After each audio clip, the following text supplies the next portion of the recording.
All right, so you're a front of house engineer. Now you're live streaming because church is in living rooms because of this pandemic.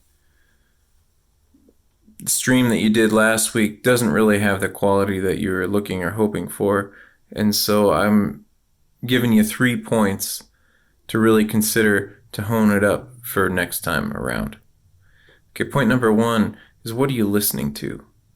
It's crucial that as you're mixing down, you're mixing to the actual stream.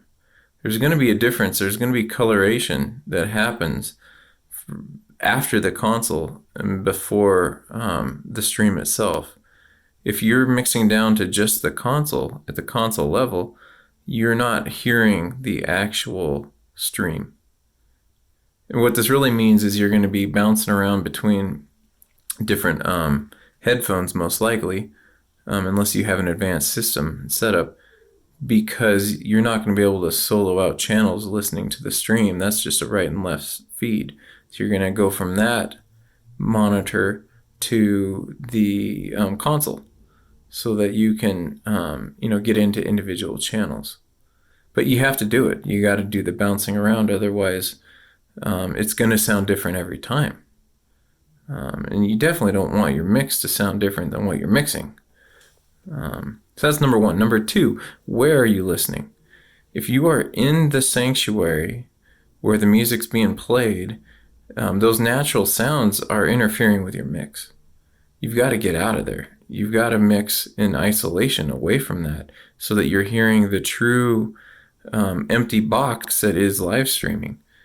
It's called an empty box because there's nothing in it until you drive sound into it.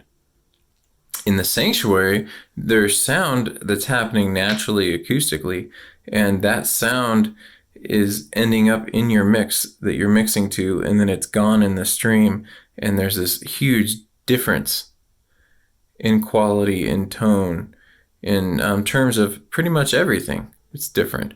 So you got to get out of that room. You got to mix in isolation. Okay, so then number three is, when you listen to the mix that you're not so happy with, stop and really hone in on the drums. And most likely, my best guess is that you're probably not happy with the way that the drums sound. And what this is really relating to the point of staring at the drums is, they're the foundation for the groove, the rhythm, the beat. And if you're not happy there, the foundation is missing as a whole. So start at the beginning and get your drums really where you want them, and then feed in off of that. And I bring this up because it's very different than front of house church. For the most part, drums are the loud instrument that you already have too much of. And so they're the last thing that you're worried about amplifying.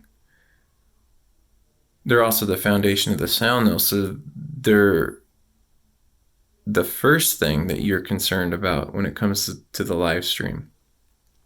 If your mix doesn't have, full drum set in it, substitute that for whatever it is that is making the beat, the rhythm. If it's some other percussion or an acoustic guitar, for example, start there.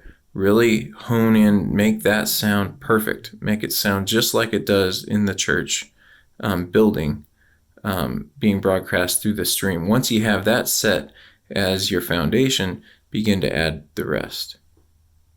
And of course, this whole topic right here, and this point number three, hasn't said anything about room mics, which are just as important when it comes to the foundation, but that's for another video.